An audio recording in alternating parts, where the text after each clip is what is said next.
The glass shattered against the marble floor before Elena Marchetti even understood what had happened. One moment she was holding a flute of champagne, and the next, her sister Isabel had knocked it clean out of her hand, letting it fall and break in front of 200 guests. "Careful," Isabel said, her voice dripping with false sweetness. "We wouldn't want you spilling anything on that old dress, though honestly, a stain might be an improvement." Laughter rippled through the small circle of guests standing near them. Elena felt her face burn, but she kept her spine straight. She had learned a long time ago that flinching only made Isabel hungrier. The ballroom of the Marchetti estate glittered with gold light and crystal chandeliers. Every family of importance in the city had come to celebrate Isabel's engagement to Julian Voss, a young man from a wealthy shipping family. Musicians played in the corner, waiters moved through the crowd with silver trays, and everywhere Elena looked, she saw people who had never once bothered to learn her name. She bent down and began picking up the broken glass with her bare hands, ignoring the sting when a shard nicked her finger. "Leave it," Isabel said, waving a hand toward a passing waiter instead. "That's what the staff is for. Honestly, Elena, must you always make a scene?" "I'm not the one who threw the glass," Elena said quietly. Isabel's smile sharpened. She leaned in close enough that only Elena could hear her next words. "Nobody invited you tonight because they wanted you here. You know that, right? Mother only let you come because it would look strange if the family's other daughter was locked away somewhere. Nobody needs you, Elena. Not tonight, not ever. The sooner you understand that, the easier your life will be." The words landed like a slap, though Isabel never raised her voice. She said it so casually, so certain of its truth, that for a moment, Elena couldn't breathe. Isabel turned on her heel, her deep red gown sweeping across the floor as she rejoined her circle of admirers, already laughing about something else, already forgetting the sister she had just cut open in front of strangers. Elena stood alone amid the shine and noise of the ballroom, feeling smaller than she had ever felt in her life. She looked down at her dress, a pale blue gown she had altered herself from an old one of her mother's, taking in the seams and adding lace at the sleeves to hide where the fabric had begun to thin. She had been proud of it that morning. Now she only saw what her sister saw, something old, something not enough. She wanted to leave. She wanted to walk straight out the front doors, down the long driveway, and keep walking until the mansion was nothing but a glimmer of light behind her. But leaving would mean her mother would ask questions later, and questions from her mother were never kind. So instead, Elena drifted toward the edge of the room, near the tall windows that looked out over the estate's dark gardens. She pressed her back against the cool glass and let herself disappear into the shadows there, the way she always did at these events. Invisible, small, safe. The gardens outside the window were dark, lit only by small lanterns strung along the stone paths. Elena watched a pair of moths circle one of the lights, drawn again and again to a warmth that would never truly belong to them, and she wondered if that was not so different from her own life in this house. Drawn to a family that never quite let her close enough to feel its warmth, yet never far enough away to stop trying. From her spot near the window, she watched the party continue without her. She watched Isabel glide from group to group, collecting compliments like a woman gathering flowers.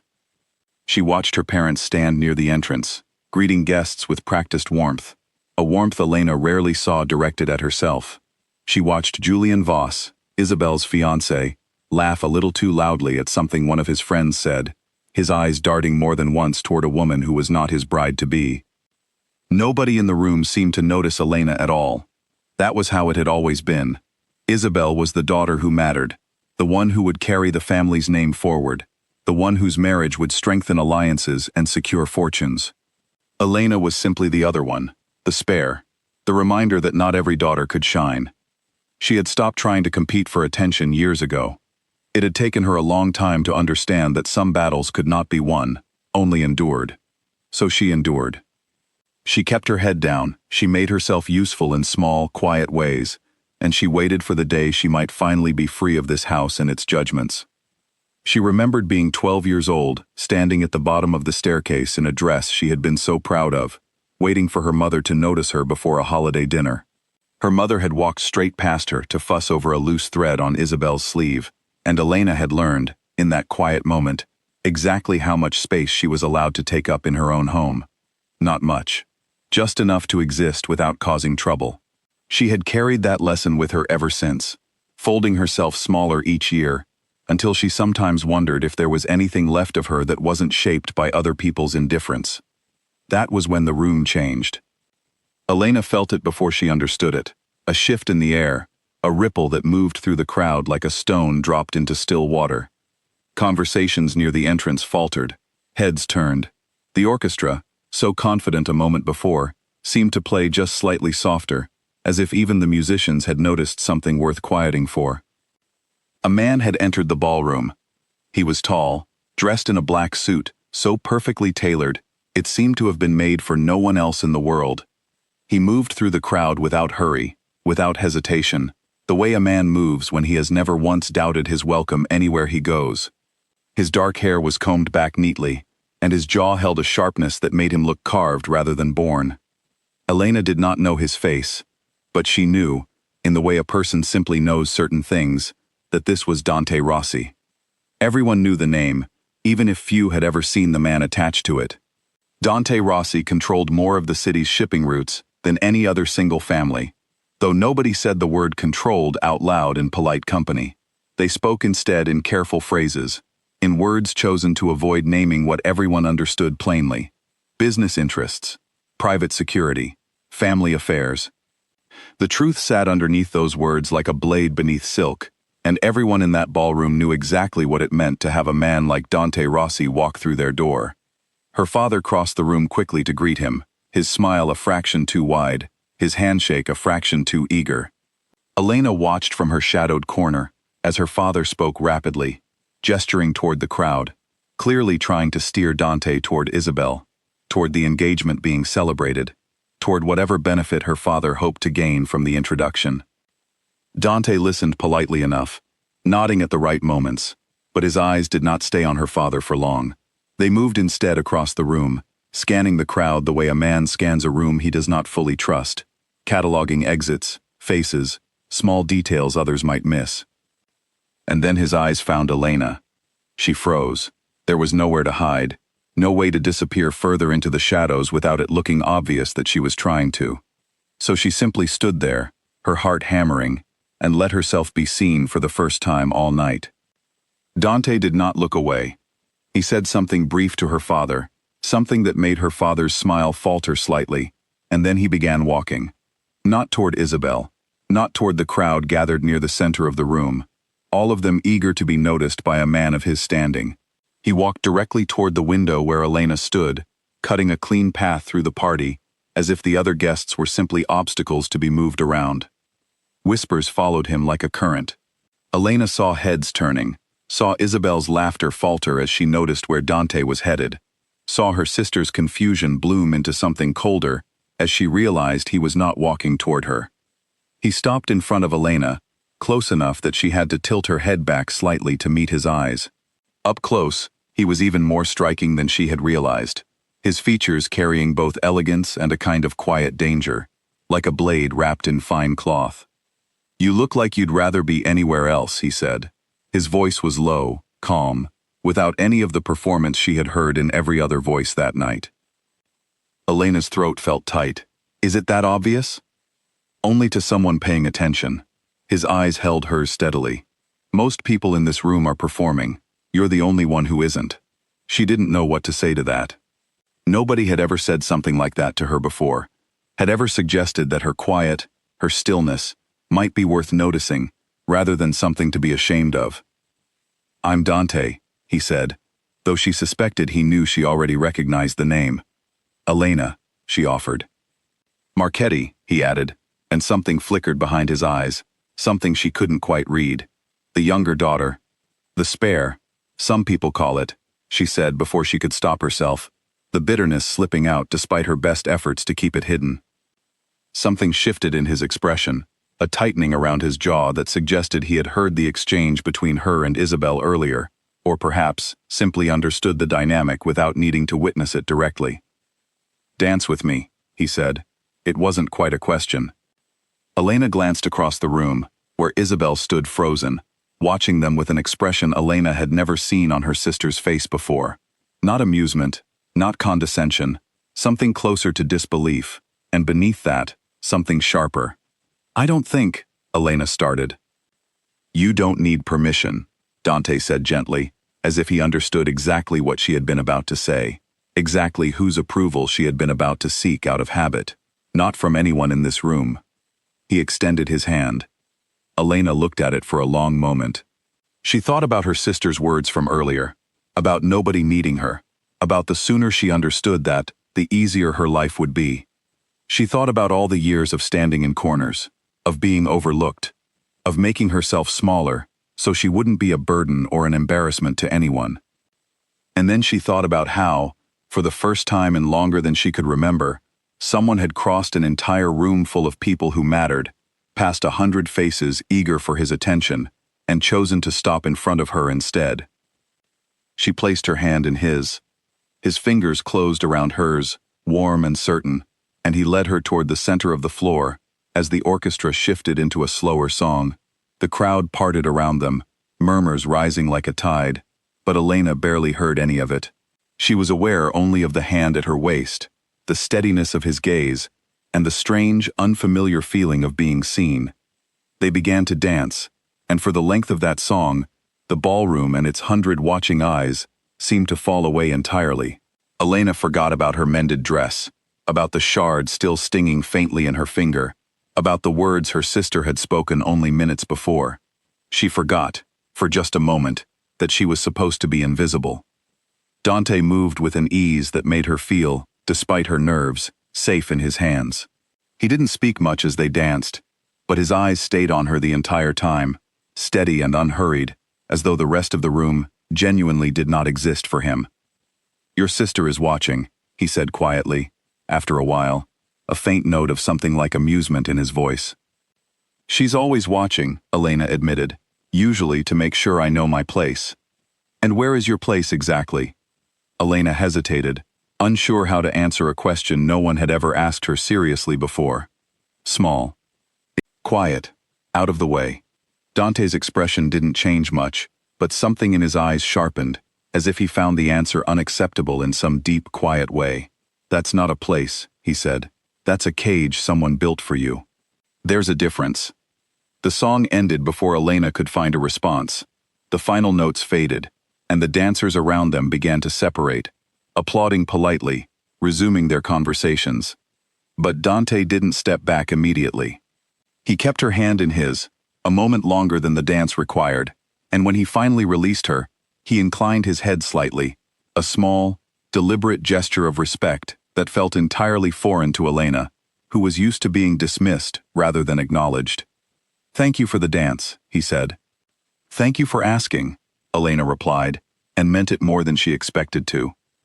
He studied her for one more moment, as if committing something about her to memory, and then he turned and walked back through the crowd, leaving Elena standing alone at the center of the floor, every eye in the room fixed on her, in a way they never had been before.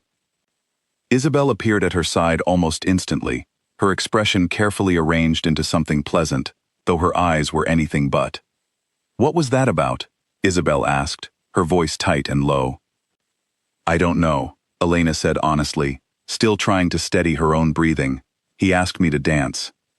"He doesn't dance with anyone," Isabel said, more to herself than to Elena. "Father has been trying to get an introduction with him for over a year, and he walked straight past me to ask you?" There was something new in Isabel's voice, something Elena had never heard directed at her before. Not quite anger, something closer to unease, as if the natural order of things had shifted in a way Isabel didn't know how to correct. Across the room, Elena caught sight of Dante again, standing near the edge of the crowd, speaking briefly with one of his associates.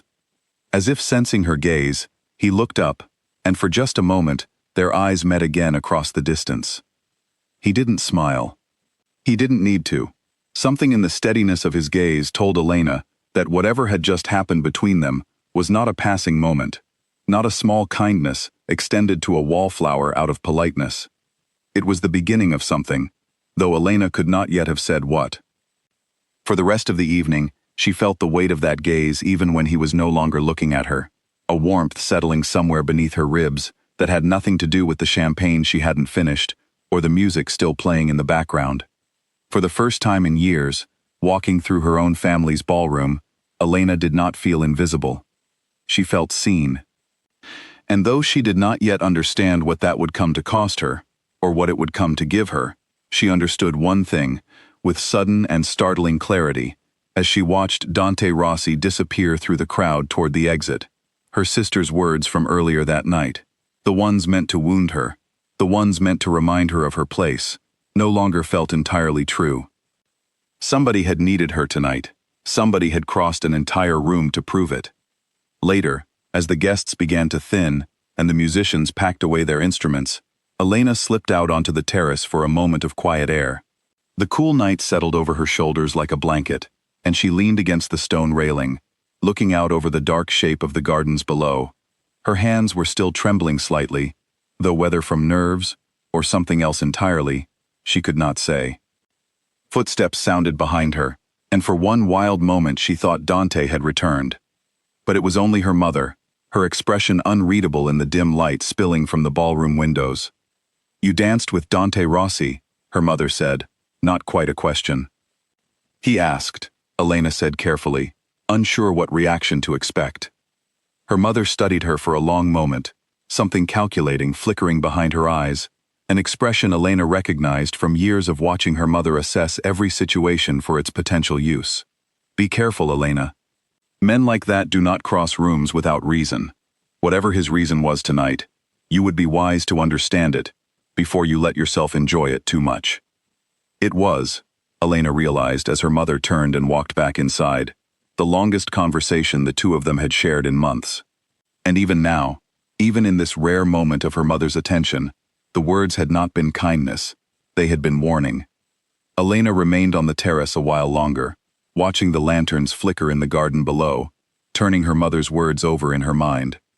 She thought of Dante's steady eyes, the quiet certainty in his voice when he told her that her place was not a cage but something someone else had built around her. She did not know yet what he wanted, or why he had chosen her out of every guest in that glittering room. But she found, standing there in the cool dark, that she was not afraid of finding out. And somehow, Elena knew this would not be the last time she saw him. The knock on Elena's bedroom door came before sunrise, sharp and urgent, nothing like the polite taps she was used to hearing from the household staff. She sat up in bed, heart racing, and found her mother already standing in the doorway, still in her nightclothes, a folded piece of paper clutched in her hand. "This came for you an hour ago," her mother said, crossing the room and placing the paper on Elena's lap without waiting to be invited in. "The messenger refused to leave until someone confirmed you'd received it personally." Elena unfolded the paper with unsteady fingers. The handwriting was clean and deliberate, the kind of handwriting that belonged to someone who never wasted words. "Dinner, tomorrow evening. Send your answer with the same messenger. Dr."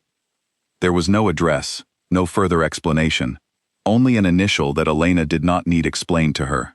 Her mother watched her read it, her expression a mixture of curiosity and something sharper underneath. "Well?" her mother asked. "What does he want?" "Dinner," Elena said quietly, still staring at the note, as if it might rearrange itself into something less unbelievable.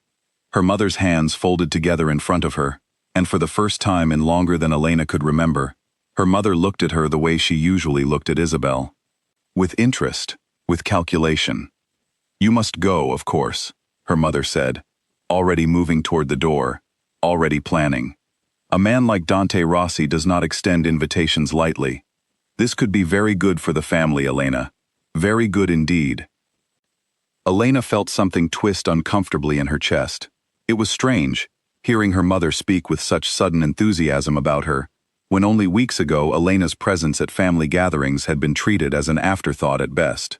She wanted to ask her mother if this new interest was for her sake or for the family's, but she already knew the answer, and asking would only invite an argument she didn't have the energy for. "I'll think about it," Elena said. Her mother paused at the door, turning back with a look that made it clear thinking about it was not truly an option. "There is nothing to think about. You will accept, and you will be gracious, and you will not embarrass this family the way you so often do." The door closed behind her, and Elena sat alone in the gray light of early morning, the note still resting in her hands. She read it again, and then a third time, searching the brief words for some hidden meaning, some clue to what a man like Dante Rossi could possibly want from a woman like her. She found nothing but the simple, direct request itself, and somehow, that simplicity unsettled her more than elaborate flattery would have. She thought of the way her mother's face had changed, the instant she understood who had sent the note, the sudden warmth replacing years of practiced indifference. It should have felt good, she supposed, to finally receive that kind of attention from her own mother. Instead, it left a hollow feeling in her stomach, a reminder that the attention was not truly for her at all, but for what she might now represent. By the time Elena made her way downstairs for breakfast, the entire household seemed to already know about the invitation. Word traveled fast in a house full of servants and gossiping relatives, and Elena walked into the dining room to find her father already seated, reading a newspaper he clearly wasn't paying attention to, and Isabel, standing near the window with her arms crossed tightly over her chest. "I heard he sent for you," Isabel said without preamble, not bothering to disguise the edge in her voice. "He sent an invitation," Elena corrected, taking her seat at the far end of the table, the seat she always occupied, the one furthest from where the important conversations happened. "An invitation." Isabel repeated the word, like it tasted bitter in her mouth. "Do you have any idea who Dante Rossi is? What kind of man he is? Half the businesses in this city that don't pay his family for protection eventually catch fire, Elena. And you're sitting there acting like he sent you flowers." "I'm aware of who he is," Elena said evenly, though privately she wondered how much of what Isabel said was true and how much was exaggeration born from jealousy. She had heard the whispers about the Rossi family for years, the same whispers everyone in the city had heard, stories that shifted and grew more dramatic with every retelling, until it was impossible to separate fact from rumor. "Then you understand this isn't a fairy tale," Isabel pressed. "Men like that don't fall for women like you. Whatever this is, it isn't what you think it is." "And what do I think it is?" Elena asked, unable to keep a note of challenge from creeping into her voice, something new and unfamiliar even to herself. Isabel's mouth tightened. She didn't answer, and for a moment, something almost like uncertainty passed over her expression, before she covered it with practiced disdain. "Just be careful you don't make a fool of yourself. It would be embarrassing for all of us." Their father finally looked up from his newspaper, folding it neatly and setting it aside. "Your sister has a point about caution, Elena, but she's wrong about the rest. This is an opportunity. The Rossi family's influence extends further than most of our so-called business partners combined. If there is genuine interest there, it would be foolish not to explore it." Elena looked between her father's calculating expression and her sister's barely concealed resentment, and she felt, not for the first time, like a piece being moved across a board by players who had never once asked what she actually wanted. "I haven't decided if I'm going," she said quietly. Her father's eyebrows rose. "Of course you're going." "It wasn't a request," her mother added from the doorway, having apparently returned to oversee the conversation. "This family has spent years building connections that matter, Elena. You will not throw away an opportunity like this out of some misguided sense of independence." Elena said nothing more, but inside, something had begun to shift. For years, she had been invisible in this house, overlooked, dismissed, treated as an afterthought in every family decision. Now, suddenly, because a powerful man had shown interest in her, she was being told what to do, being managed and maneuvered, but at least now, she was being noticed enough to be managed at all. It was a strange, uncomfortable kind of progress. She spent the rest of the day turning the invitation over in her mind. She thought about Dante's steady gaze at the ball, the quiet certainty in his voice when he told her that her place was not a cage, but something someone else had built.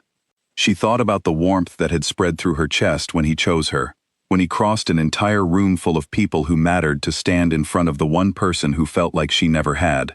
But she also thought about Isabel's warning, about the stories she had heard over the years about the Rossi family and the world they moved through.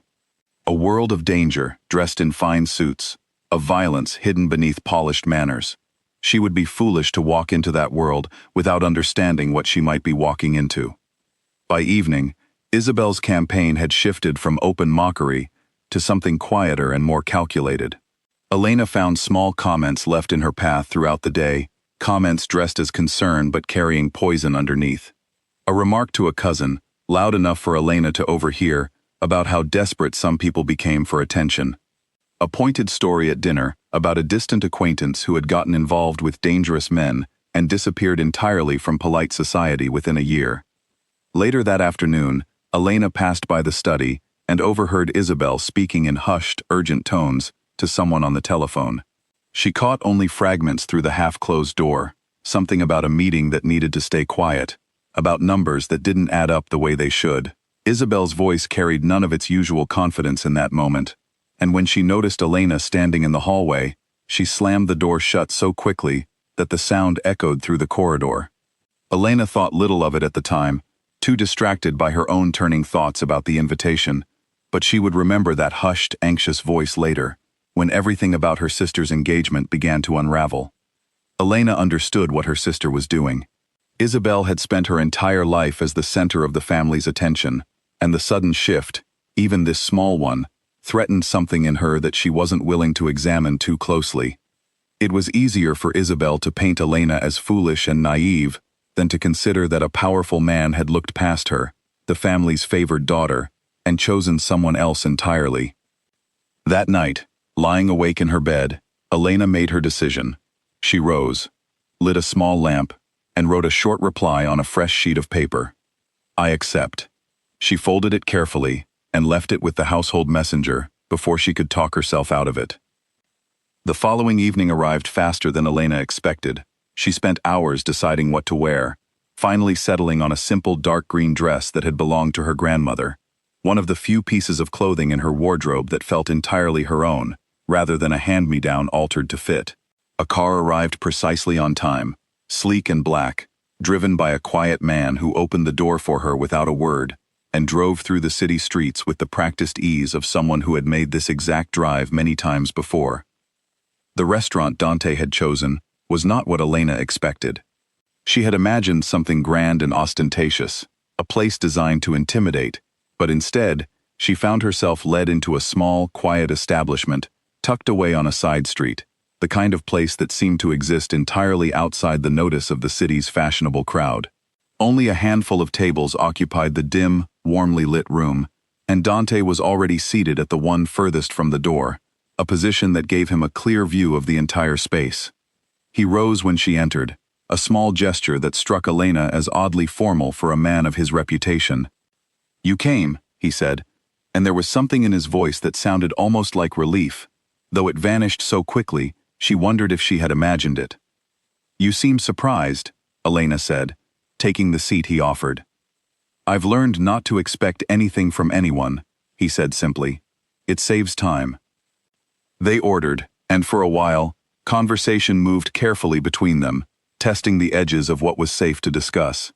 Elena found herself watching him closely, trying to reconcile the man in front of her, calm, measured, unexpectedly attentive, with the stories she had heard whispered about the Rossi family for years.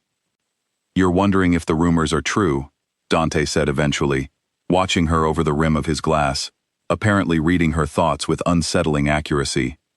Elena considered lying, then decided against it. "Yes."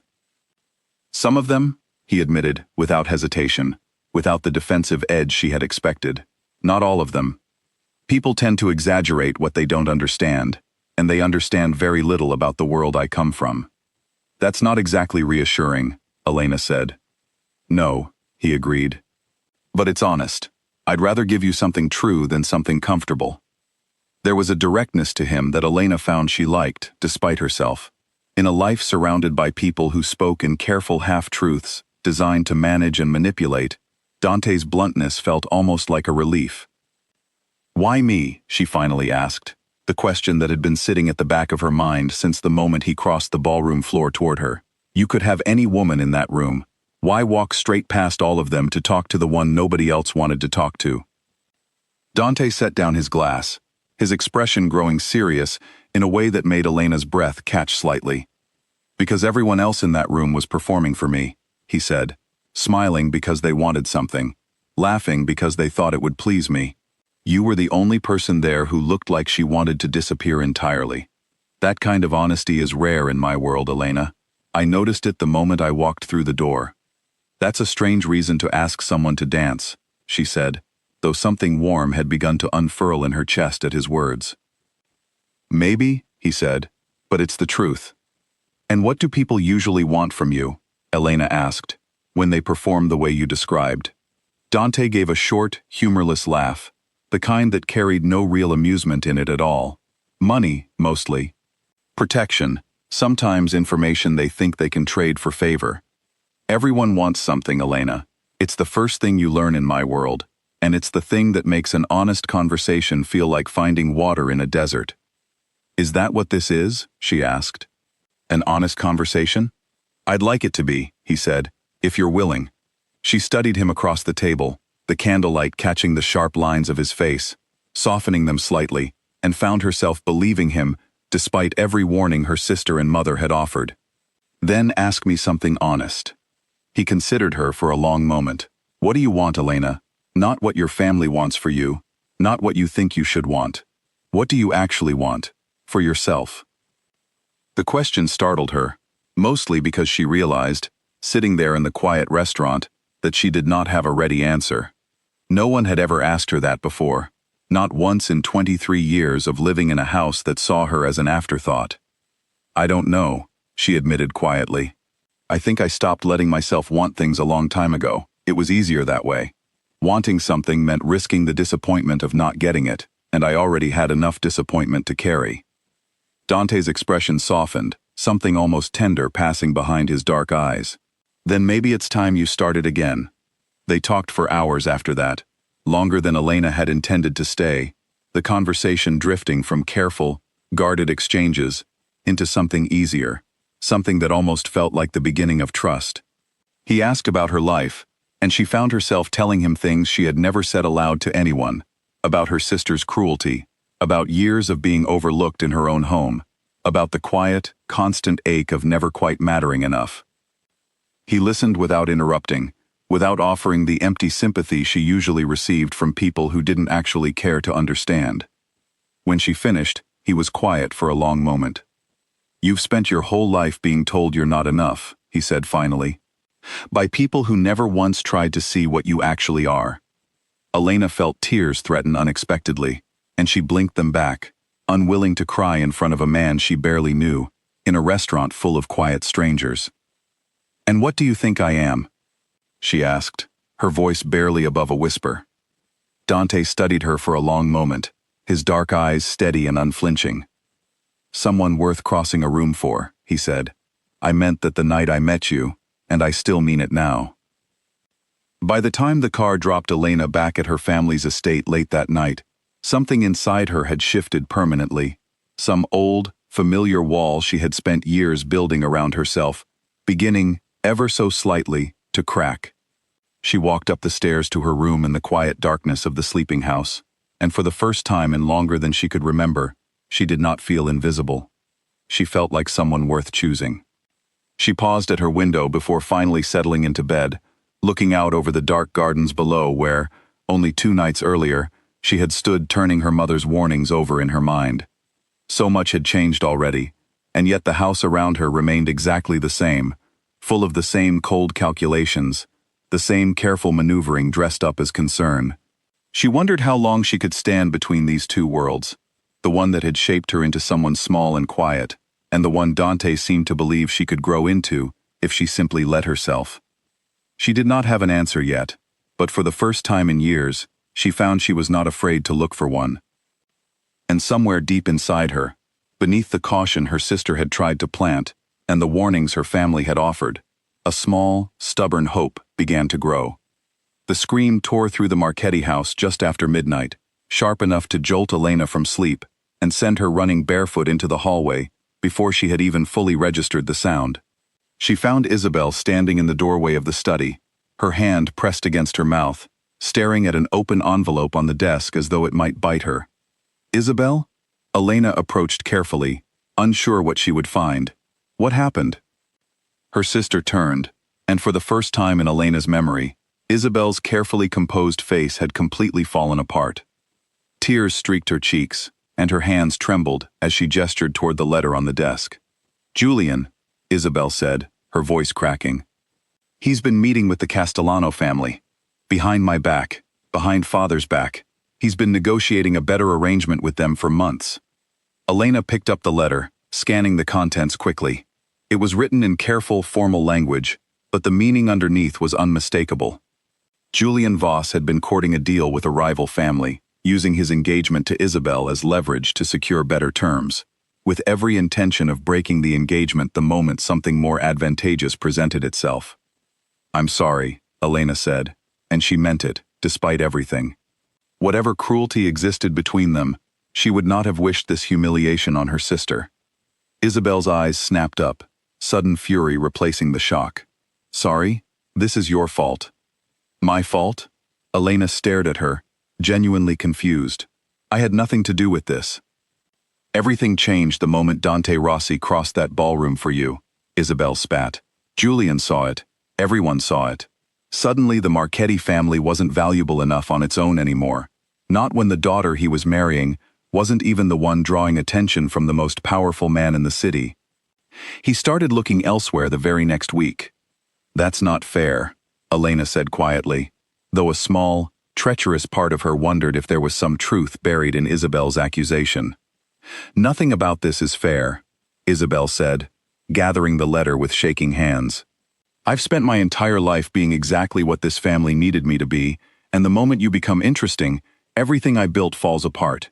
She stormed past Elena and up the stairs, leaving Elena standing alone in the study, the echo of her sister's words settling uncomfortably around her.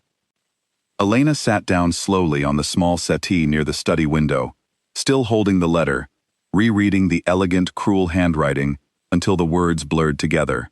She thought of all the years she had envied her sister's certainty, her place in the family, the easy confidence with which Isabel moved through the world knowing exactly what was expected of her and exactly how to deliver it. She had never once considered that such certainty could be built on ground this unstable, that a single letter could bring the whole structure crashing down in an instant. She set the letter carefully back on the desk and made her way upstairs, pausing outside Isabel's door. She could hear her sister's muffled crying through the wood, and for a long moment, Elena stood there, torn between the instinct to comfort and the memory of every cruel word Isabel had ever aimed at her. In the end, she raised her hand to knock, but the door remained closed when she heard Isabel's voice, sharp even through her tears, telling whoever might be listening to leave her alone. Elena lowered her hand and returned to her own room instead, carrying the weight of her sister's pain alongside her own confusion about what it might mean for her. The house fell into chaos over the following days. Elena's father spent hours locked away with lawyers and advisors, trying to salvage what remained of the family's reputation and the business arrangements that had depended on the Voss engagement. Her mother moved through the halls with a tight, controlled fury that Elena recognized as the particular kind of anger that came from watching carefully laid plans collapse entirely. And through it all, the household's desperate attention shifted increasingly toward Elena. "You must understand," her mother said one evening, cornering Elena in the hallway outside her bedroom, "the family cannot afford another failure. Isabel's situation has damaged us. If there is any genuine possibility with the Rossi family, it needs to be pursued seriously, immediately." "I'm not a business arrangement," Elena said, though she could feel the familiar weight of expectation settling over her shoulders, the same weight that had crushed Isabel for years, before shifting now toward her. "No one said you were," her mother replied, though her tone suggested otherwise. "But opportunities like this do not come twice, Elena. You would be wise to remember that." Elena escaped to her room that night, feeling as though the walls of the house were closing in around her, the same house that had ignored her for years, now suddenly demanding everything from her at once. She saw Dante again 3 days later, at a quiet cafe near the edge of the city, away from the watchful eyes of both their families. He listened as she described the chaos unfolding at home, the shift in her family's treatment of her, the strange, uncomfortable feeling of being valued only for what she might now provide. "They see you differently now," Dante said, "because they finally understand what I saw the first night. That doesn't make it fair to you. It makes it worse. Honestly, being wanted for the wrong reasons can feel lonelier than being ignored." Elena wrapped both hands around her warm cup, watching the steam curl upward between them. "It's strange," she said. "For years I would have given anything for my family to look at me the way they're looking at me now. And now that they finally are, it feels worse than being ignored ever did." "That's because attention without love is just another kind of hunger," Dante said. "It takes from you instead of giving anything back. Real care doesn't come with conditions attached." "How do you know that?" Elena asked. "Because I've spent my whole life surrounded by people who want something from me," he said simply. "It took me a long time to learn how to tell the difference between someone who wanted to know me and someone who wanted to use me." "And which am I?" she asked, half joking, half genuinely uncertain. Dante reached across the table and covered her hand with his expression completely serious. "You're the first person in a long time who hasn't wanted anything from me at all. That's rare, Elena. Rarer than you probably realize." They spent the afternoon together, walking through a quiet part of the city Elena had never visited, far from the grand estates and glittering ballrooms of her family's world. Dante pointed out small details as they walked: a bakery he remembered from childhood, a corner where he used to wait for his father after school, fragments of a life Elena had never imagined existed beneath the reputation that preceded him everywhere he went. He told her about his mother, who had died when he was young, and how his father had raised him with a firm belief that sentiment was a weakness no one in their world could afford.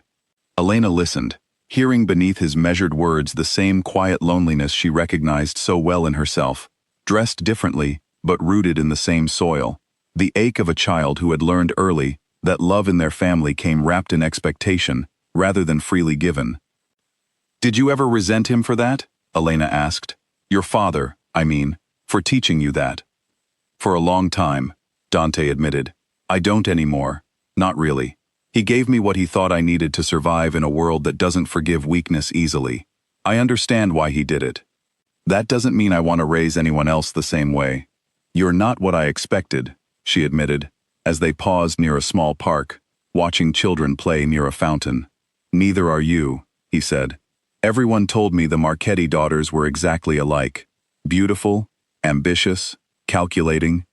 I expected another version of your sister when I first heard your name mentioned in passing months ago. And instead?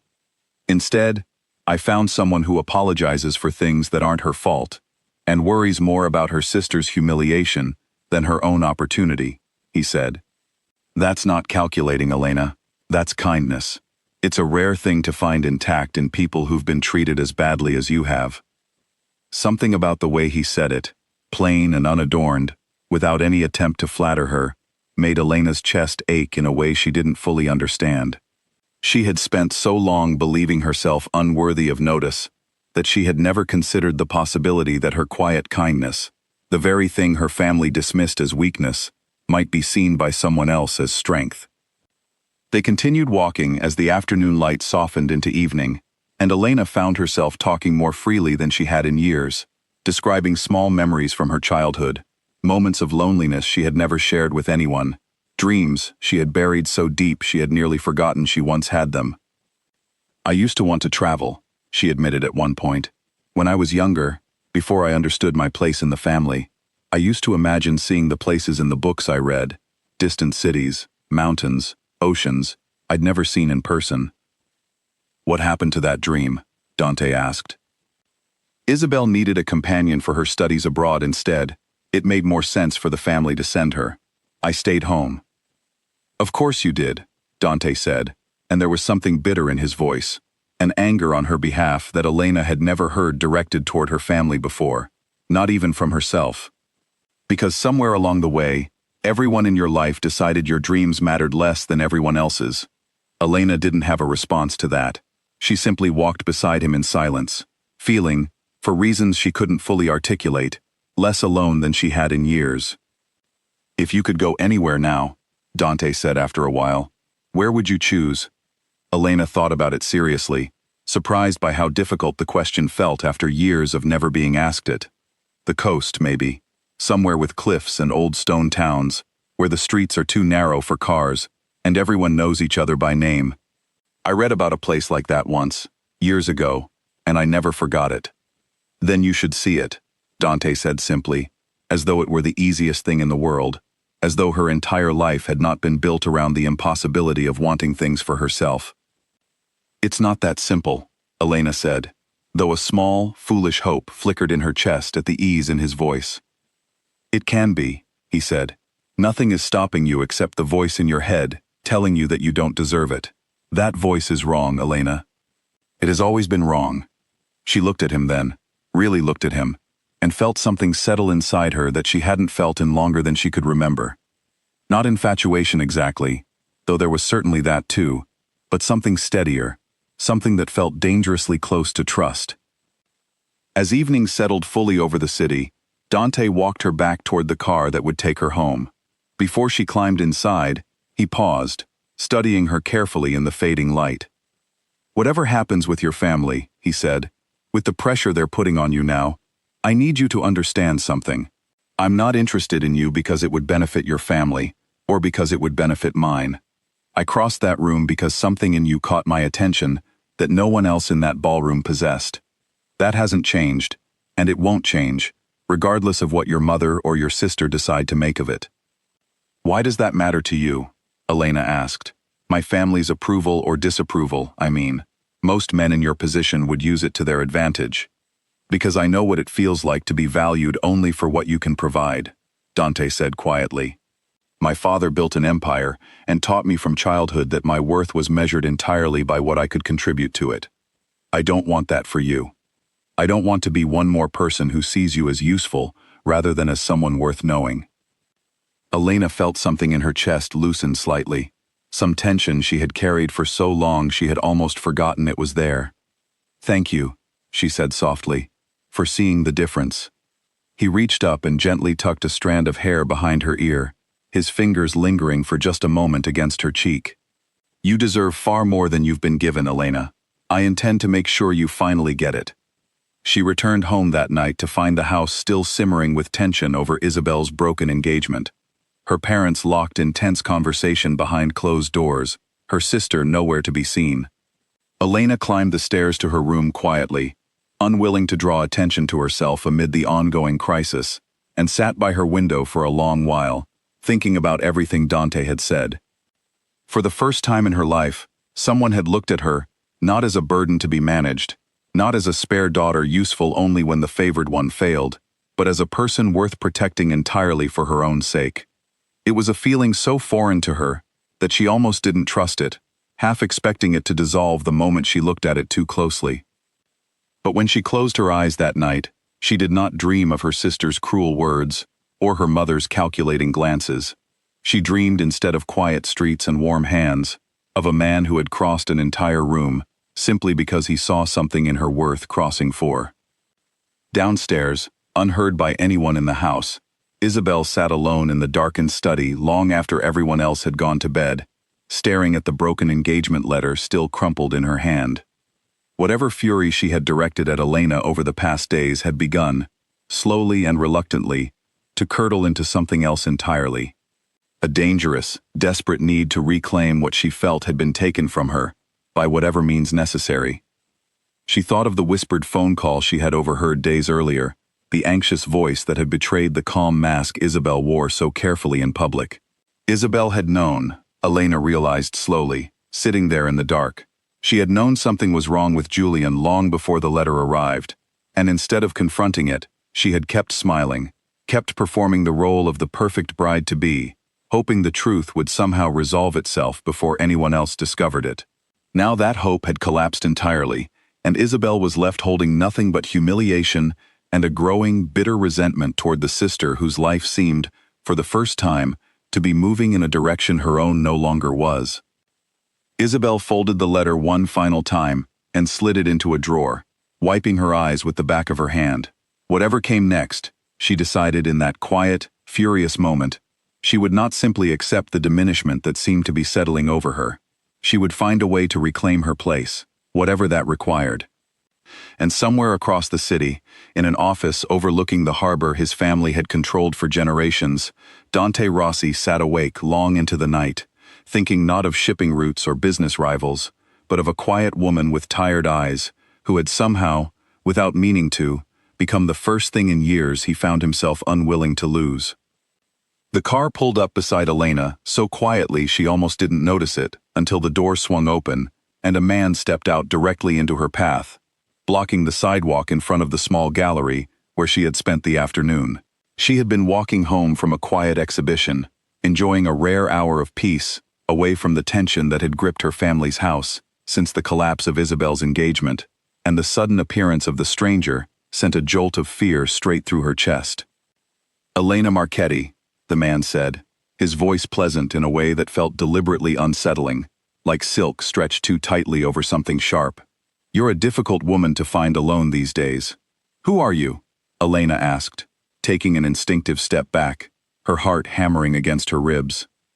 "A friend of the Castellano family," the man said, smiling without any warmth reaching his eyes. "We've been watching your relationship with Mr. Rossi with great interest. It's remarkable, really, how quickly a man like that can lose his usual caution over the right woman." Elena's mouth went dry. Her mind raced back to the warnings she had heard whispered about the world Dante moved through. Warnings she had allowed herself to set aside over the past weeks as she grew more comfortable in his company. Standing here now, faced with the reality of that world in the form of this smiling, dangerous stranger, those warnings came rushing back all at once. "I don't understand what you want from me." "It's simple," the man said, stepping closer, his voice dropping lower, losing its earlier pleasantness entirely. "Dante Rossi has made himself vulnerable through you. Vulnerabilities can be useful, Elena, if the right people know how to apply pressure. We'd like you to encourage him to reconsider certain business arrangements he's been resistant to discussing with us. It would be so much easier for everyone if he understood the value of cooperation." "I have nothing to do with his business," Elena said, backing further away, her voice trembling despite her attempt to sound steady. "You have everything to do with it now," the man said. "That's rather the point." Before Elena could respond, before the fear fully cementing itself in her chest could translate into action, the sound of another car approaching cut through the tense silence of the street. The man's expression flickered with something like irritation, and he stepped back just as a familiar black car pulled sharply to the curb. Dante emerged before the car had fully stopped, his expression carrying a coldness Elena had never seen on him before, a stillness that felt far more dangerous than any outward display of anger could have been. "You're a long way from home, Castellano," Dante said, his voice quiet and level in a way that somehow made the words land harder than shouting would have. The man's smile faltered slightly, though he recovered quickly, straightening his jacket with exaggerated calm. "Just having a friendly conversation with your companion, Rossi. No harm intended." "Get in your car," Dante said, "and leave. Now." For a moment, the man hesitated, some flicker of pride resisting the instruction, but something in Dante's stillness must have convinced him the moment was not worth pushing further.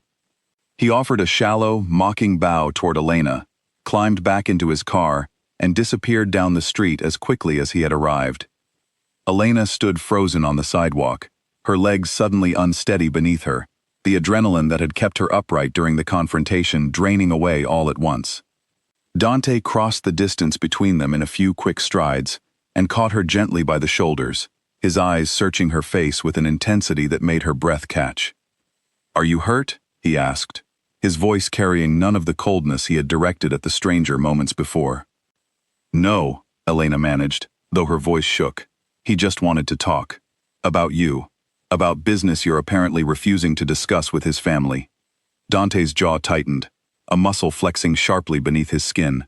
"The Castellanos have wanted access to my shipping routes for over a year. I've refused every offer they've made. I should have known they would try something like this eventually." "How did you know where to find me?" Elena asked. "I didn't," Dante admitted, guiding her gently toward his car, glancing up and down the street with the sharp, careful attention of a man who trusted nothing about the moment yet. "One of my people saw Castellano's car following you from the gallery and called me immediately. I got here as quickly as I could."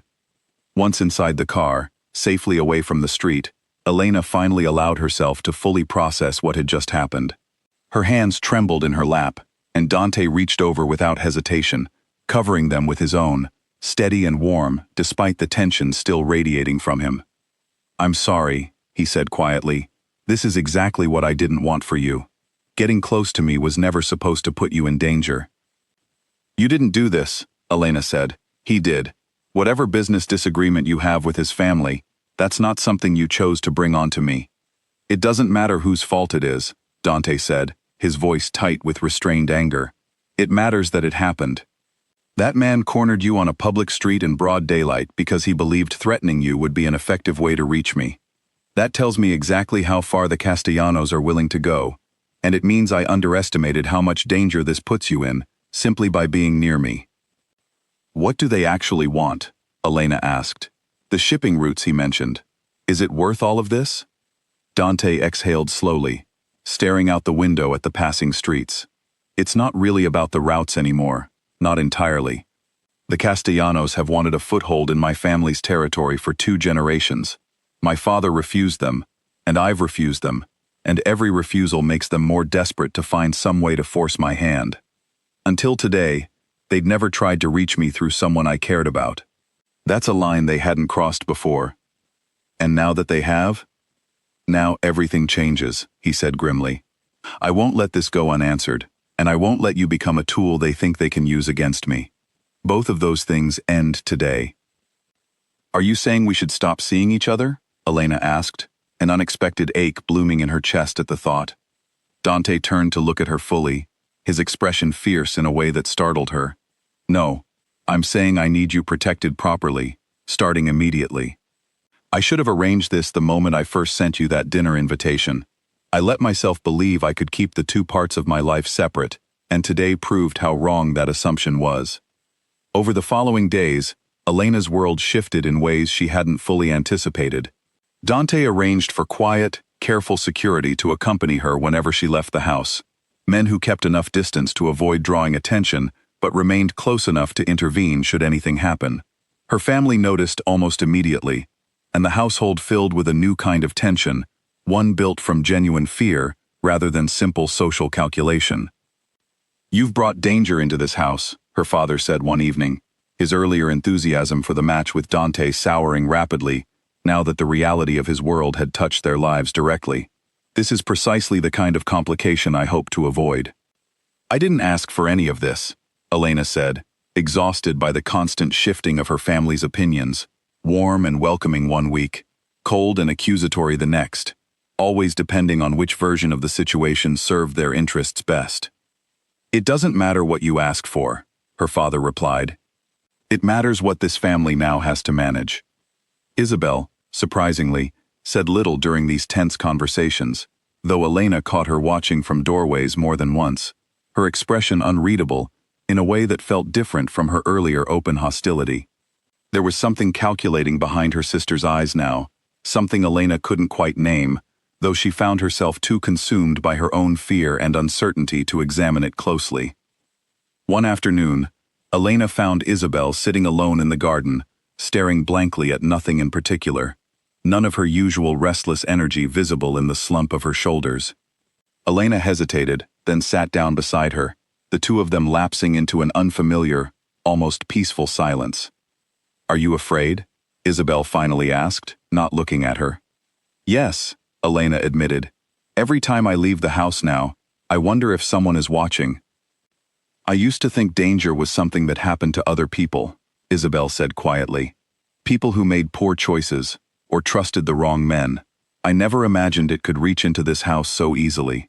She paused, twisting a loose thread on her sleeve. I'm not saying I understand what you and Dante have. I'm saying I'm starting to understand that it's not the fairy tale I accused you of chasing. It was the closest thing to an apology Elena had received from her sister in years, and she found herself unexpectedly moved by it, even as a small, cautious part of her wondered what had prompted the sudden shift. Dante visited the estate directly for the first time 3 days after the confrontation, arriving not for a quiet dinner or private meeting, but to speak plainly with Elena's parents about the situation. Elena sat beside him in the formal sitting room, watching her father's carefully composed face struggle to maintain its usual diplomatic mask. I understand the danger my presence brings to your family, Dante said, his tone respectful but unwavering. I take full responsibility for ensuring nothing like what happened to Elena occurs again. But I want to be clear about something else as well. My intentions toward your daughter are serious, and they will remain serious regardless of how this situation with the Castellanos resolves. Elena's mother exchanged a glance with her father, something calculating passing between them even now, even after everything that had happened. And what exactly are your intentions, Mr. Rossi? Dante reached over and took Elena's hand without hesitation, holding it firmly in front of her parents, in a gesture that felt both protective and deliberate. I intend to marry your daughter, with her permission, when she is ready to give it. I intend to protect her, fully and completely, for as long as she'll allow me to.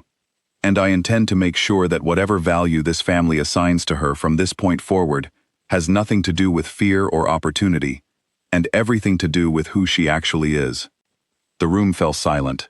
Elena felt her own breath catch entirely, stunned by the directness of his declaration, spoken so plainly in front of the very people who had spent years treating her as an afterthought. Her father cleared his throat, clearly unsettled by the shift in power the conversation had taken. The realization that Dante was no longer simply a potential opportunity to be managed, but a man who intended to make his own decisions regardless of what benefited the Marchetti family most. That's a significant declaration, her father finally said. It's an honest one, Dante replied. I don't make declarations I don't intend to keep. And the danger, her mother pressed, her voice sharper now, less concerned with propriety than with practical outcomes. The men who approached Elena on the street, what happens if they try again? They won't, Dante said, with a calm certainty that left no room for doubt. I've already made it clear to the Castellano family that any further contact with Elena will be treated as a direct act of aggression against me personally, not simply a business dispute. They understand the difference, and they understand the cost of crossing that line. Elena's safety is no longer a matter I'm willing to negotiate on. Her father studied Dante for a long moment, something shifting behind his calculating expression, a grudging respect beginning to replace his earlier unease. You speak with a great deal of confidence, Mr. Rossi. I speak with the confidence of a man who has already decided what matters most, Dante said, glancing briefly at Elena before returning his attention to her father. Everything else is simply a matter of making sure the world understands that decision clearly. After Dante left that evening, Elena remained in the sitting room long after her parents had retreated to discuss the situation privately elsewhere in the house. She sat alone, turning his words over in her mind, still feeling the warmth of his hand around hers, the weight and certainty in his voice, as he spoke about her future, as though it were already decided, already something worth fighting for. For years, she had been told, directly and indirectly, that she was the family's spare, the daughter who existed in the shadow of her sister's brighter light. Nobody needs you, Isabel had said at the ball, so casually, so certain of its truth. But standing in this room only minutes ago, a man feared throughout the city had declared, without hesitation, in front of the very family that had dismissed her for years, that he intended to build a future around her. She thought of the danger that now shadowed her days, the fear that had gripped her on that quiet street outside the gallery, and found, somewhat to her own surprise, that she did not regret a single moment that had led her here. Whatever risks came with loving a man like Dante Rossi, she was beginning to understand that the alternative, a life spent small and invisible in a house that never truly valued her, frightened her far more. Later that night, as Elena finally climbed into bed, exhausted from the weight of the day's events, she heard a soft knock at her door. She opened it to find Isabel standing in the hallway, her expression carefully guarded in a way Elena had rarely seen outside moments of genuine vulnerability. I heard what he said downstairs, Isabel said quietly, about marrying you. Isabel, I don't want to fight tonight, Elena said, too tired to navigate another confrontation. I'm not here to fight, Isabel said, and something in her voice sounded almost fragile. I just wanted you to know that I heard it, and that I'm trying to understand how everything changed so quickly. Elena studied her sister carefully, searching for the familiar sharpness that usually colored Isabel's words, but finding instead something closer to genuine confusion, even loss. Things didn't change because of anything I did, Isabel. I didn't ask for any of this. I know, Isabel said softly. That might be the hardest part to accept. She turned and disappeared down the hallway before Elena could respond. leaving her standing alone in her doorway, uncertain what to make of the strange, quiet exchange. Whatever calculations were forming behind her sister's eyes, Elena decided she was too tired to untangle them tonight. Elena closed her door softly and returned to her bed, but sleep did not come easily. She lay awake for a long while, listening to the quiet sounds of the house settling around her, thinking about how quickly the ground beneath her had shifted in only a matter of weeks. She had gone from invisible to endangered, from overlooked to fiercely protected, and somewhere in between, she had found a version of herself she barely recognized, one who was learning, slowly and carefully, to believe she deserved to be fought for. Outside her window, the security Dante had arranged kept a quiet, steady watch over the grounds, a reminder that whatever else had changed, she was no longer facing the world entirely alone. Tomorrow would bring whatever it brought. For now, she simply wanted to rest, safe within walls that, for the first time in her life, someone outside her family was determined to protect. Isabel stood in the doorway of Elena's room, her arms crossed, her expression hardened back into the sharp, familiar lines Elena remembered from years of being on the receiving end of her sister's cruelty. Whatever brief softness had passed between them in the garden days earlier seemed to have evaporated entirely, replaced by something colder and more desperate. "You think you've won," Isabel said, her voice low and tight. "You think because a dangerous man decided he wanted you, you've suddenly become someone important. But you haven't changed, Elena. You're still the same forgettable girl who used to hide in corners at every party this family ever hosted." Elena set down the book she had been reading and looked at her sister evenly, surprised by how little the words stung compared to how they once would have. "I don't need you to tell me who I am anymore, Isabel." "Don't you?" Isabel stepped further into the room, her composure cracking slightly at the edges, revealing something raw and frightened underneath. "Everything is falling apart because of you. My engagement is finished. Father barely speaks to me anymore, not when there's a more interesting daughter to focus on. Mother has stopped pretending she cares what happens to me at all, and you're standing there, acting like none of that matters, like you didn't cause any of it." "I didn't cause your engagement to fail," Elena said quietly. "Julian did that, long before Dante ever crossed that ballroom floor. You're angry at the wrong person." "Am I?" Isabel's voice cracked, and for a moment, Elena saw not her sister's usual cruelty, but something closer to genuine grief. The collapse of an identity Isabel had spent her entire life building around, being the family's favored daughter. "I don't know who I am if I'm not the one people are watching, Elena. I don't know how to exist in a world where you're the one everyone suddenly cares about." The admission hung in the air between them, more honest than anything Isabel had said to her in years. Elena felt an unexpected pang of sympathy, even now, even after everything. "You don't have to disappear just because I'm finally being seen," Elena said carefully. "There's room for both of us to matter, Isabel. There always was. Nobody ever needed to make themselves smaller for the other one to be enough." Isabel stared at her for a long moment, something complicated moving behind her eyes, some internal battle Elena couldn't fully read. Then, without another word, she turned and left the room, leaving Elena alone with the quiet echo of the conversation and the strange, unfamiliar sensation of having finally stood her ground against a lifetime of her sister's dismissal. Elena sat by her window for a long while afterward, watching the last light of evening fade over the gardens below. She thought about how easily she once would have absorbed her sister's cruelty, swallowing it down and carrying it alone the way she had for so many years. Tonight, something had felt different. She had spoken without flinching, without shrinking, and the sky had not fallen because of it. It was a small thing, perhaps, to anyone who had never known what it cost to stay silent for so long, but to Elena, it felt like the first solid step onto ground that finally belonged to her. She thought too of the strange vulnerability she had glimpsed beneath her sister's anger, the fear of no longer being the center of attention, of no longer knowing who she was without that spotlight fixed upon her. Elena did not excuse the years of cruelty because of it, but she found, to her own surprise, that she could hold both truths at once. Isabel had hurt her deeply, and Isabel was also, in her own way, as lost and afraid as Elena had once been. The following week, an invitation arrived at the Marchetti estate, formal and elegant, requesting the family's presence at a gathering hosted by the Rossi family. Elena understood immediately what the event represented, though the invitation itself offered no explicit explanation. Dante intended to make their relationship known publicly, fully, and completely, in front of both their families and the wider circle of society that had spent weeks whispering about the unlikely pairing.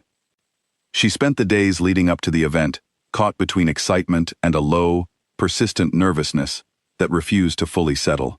The threat from the Castellano family had quieted considerably since Dante's firm response, but Elena remained cautious, aware that the world she was stepping into carried risks that would likely never fully disappear. On the evening of the gathering, Elena dressed carefully in a deep emerald gown that Dante had sent to the house earlier that week, accompanied by a note in his familiar, deliberate handwriting. "Wear this tonight. I want everyone to see exactly who you are." The Rossi estate, when Elena's family arrived, was even grander than she had expected, though it carried none of the cold, performative elegance of her own family's gatherings. Warm light spilled from every window, and the guests moving through the halls seemed genuinely engaged with one another rather than simply performing social rituals for the benefit of onlookers. Dante met her at the entrance personally, his eyes moving over her with an appreciation that made her breath catch, though it was the warmth in his expression that struck her most deeply, a warmth entirely unguarded, entirely unlike the careful control he maintained in every other setting she had seen him in. "You look extraordinary," he said quietly, taking her hand and pressing a light kiss to her knuckles. "You didn't have to do all of this," Elena said, gesturing vaguely at the grand estate around them, the assembled guests, the obvious care that had gone into the evening. "Yes," Dante said simply, "I did. You've spent your entire life being told you don't matter enough to be celebrated. That ends tonight." A woman near the entrance, introduced simply as an old friend of Dante's late mother, took Elena's hands warmly and told her how glad she was to finally meet the woman who had put such unfamiliar lightness into Dante's expression these past weeks. Elena, unused to such open kindness from strangers, found herself blinking back unexpected tears at the simple, genuine warmth of the greeting. He led her through the crowd, and Elena felt, for the first time in her life, what it meant to walk into a room on someone's arm and be genuinely wanted there, rather than simply tolerated as an obligation. Heads turned as they passed, but the whispers that followed carried none of the cruelty Elena had grown used to at her family's events. Instead, she heard curiosity, interest, even admiration in the murmured conversations around them. Isabel arrived later with their parents, and Elena watched her sister's expression carefully as she took in the scene, the warmth and genuine welcome so different from the calculated coldness of their own family's gatherings. Something shifted visibly in Isabel's face, though Elena couldn't quite name what it was, some final piece of resistance finally beginning to crumble. As the evening progressed, Dante drew Elena toward a small raised platform near the center of the main hall, and the room gradually quieted, sensing that something significant was about to happen. Elena felt her pulse quicken, unsure exactly what he intended, though the steady certainty in his eyes reassured her even as her nerves rose. "Many of you have heard rumors about my relationship with Elena Marchetti over the past weeks," Dante said, his voice carrying easily through the now silent hall. "I'd like to put those rumors to rest tonight, with the truth instead." He turned to face Elena fully, taking both her hands in his expression completely open in a way she had never seen him allow in public before. "I met Elena at a ball, where her own family had made her feel invisible," he continued, his voice steady, despite the intimacy of what he was saying in front of so many watching eyes. "I watched a room full of people overlook a woman worth more than every performance and calculation happening around her. I crossed that room because I refused to let that continue, and I have not regretted a single moment since." Elena felt tears gathering, unable to look away from him despite the weight of every eye in the room upon them. "Elena," Dante said, "you have spent your life being told you weren't enough, that nobody needed you, that your place was small and quiet and out of the way. I am telling you now, in front of everyone who has ever made you feel that way, that you are the single most necessary thing in my life. I don't want a future that doesn't include you in it." He reached into his jacket and withdrew a small velvet box, opening it to reveal a ring that caught the light with quiet, understated elegance, nothing like the ostentatious displays Elena had grown up surrounded by. "Marry me," he said simply. "Not because your family needs this alliance, not because it would benefit either of our names. Marry me because I choose you, entirely and completely, and because I intend to spend the rest of my life making sure you never again doubt that you are wanted." The hall remained utterly silent, every guest holding their breath for Elena's response. She looked around briefly, catching sight of her parents' stunned expressions, and finally, Isabel's face, which held none of the earlier bitterness Elena had grown accustomed to seeing there. Instead, her sister's eyes were wet with tears, her expression something Elena had never seen directed at her before, something that looked almost like pride. "Yes," Elena said, her voice steady despite the tears now falling freely down her cheeks. "Yes, I'll marry you." The hall erupted into applause as Dante slid the ring onto her finger and pulled her into an embrace that felt like the culmination of everything that had shifted inside her over the past weeks. Elena buried her face against his shoulder, overwhelmed by the sheer weight of being chosen so completely, so publicly, after a lifetime of feeling like an afterthought in every room she entered. Her father approached first, once the applause settled, his expression a complicated mixture of pride and something that looked almost like shame. "I haven't always shown you the attention you deserved, Elena," he said quietly, away from the ears of the gathered crowd. "I hope you know that change is starting tonight." Elena accepted the sentiment carefully, aware that years of neglect could not be undone by a single evening's declaration, but grateful nonetheless for the acknowledgement. Her mother followed with an embrace that felt stiffer, more uncertain, but no less real for its awkwardness, a small crack finally appearing in the careful composure she had maintained for so many years. Later that evening, once the initial excitement had settled into quiet conversation and celebration throughout the hall, Isabel approached Elena for the first time since her arrival. Her expression was uncertain, stripped of its usual careful composure. "I owe you an apology," Isabel said, her voice barely above a whisper. "For years of them, honestly, I don't know how to make up for that, but I wanted you to know that I see it now. I see what I did to you, and I'm sorry." Elena studied her sister for a long moment, weighing years of accumulated hurt against the genuine vulnerability now visible in Isabel's expression. "It's not going to fix itself overnight," Elena said honestly, "but I don't want to spend the rest of my life carrying this anger, Isabel. I'd rather try to build something better between us, if you're willing." "I am," Isabel said quickly, relief flooding her features. "I want that too." The two sisters embraced for the first time, in longer than either of them could remember, and Elena felt something old and heavy finally begin to loosen in her chest. A weight she had carried for so long she had almost forgotten what it felt like to exist without it. As the celebration continued around her, Elena found herself standing near the tall windows of the Rossi estate, looking out over the dark gardens beyond, much as she had stood at the edge of her family's ballroom weeks earlier, invisible and overlooked. The contrast struck her forcefully. Then, she had been hiding in shadows, waiting to disappear. Now, she stood at the center of a room full of people who had witnessed a man declare, without hesitation, that she was the most necessary thing in his life. Dante found her there a few minutes later, slipping his arm around her waist, and following her gaze out toward the darkened gardens. "Regretting your answer already?" he asked, a rare note of teasing lightness in his voice. "Never," Elena said, leaning into him. "I was just thinking about how different this feels from the last time I stood at a window during a party like this." "How does it feel now?" he asked. Elena considered the question seriously, searching for words adequate to describe the transformation she had undergone in the weeks since that first ball. "Like I finally understand that being needed isn't something you have to earn by making yourself smaller," she said. "It's something you deserve simply by being exactly who you are." Dante pressed a kiss to her temple, his arms tightening gently around her. "That's the truth I've known since the moment I saw you standing alone in that ballroom," he said. "I'm just glad you finally believe it too." "What happens now?" Elena asked, watching a distant light flicker somewhere beyond the garden wall. "With the Castellanos? With everything that's still unsettled?" "We handle it together," Dante said simply. "Whatever comes, you won't face it alone again. That's the part I intend to keep changing, every single day, for as long as you'll have me.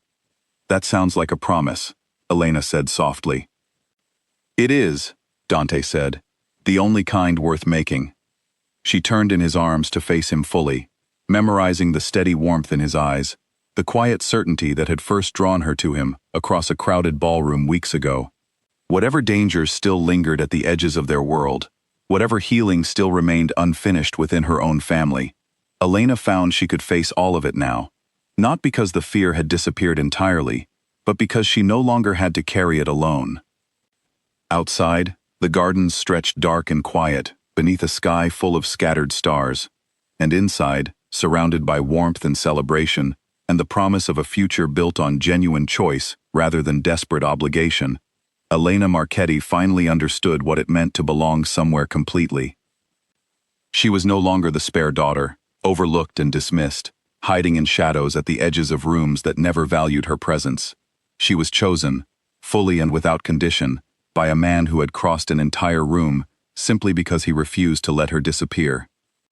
And for the first time in her life, standing there in the golden light of a home that had already begun to feel like her own, Elena believed, without any doubt at all, that she was exactly where she belonged.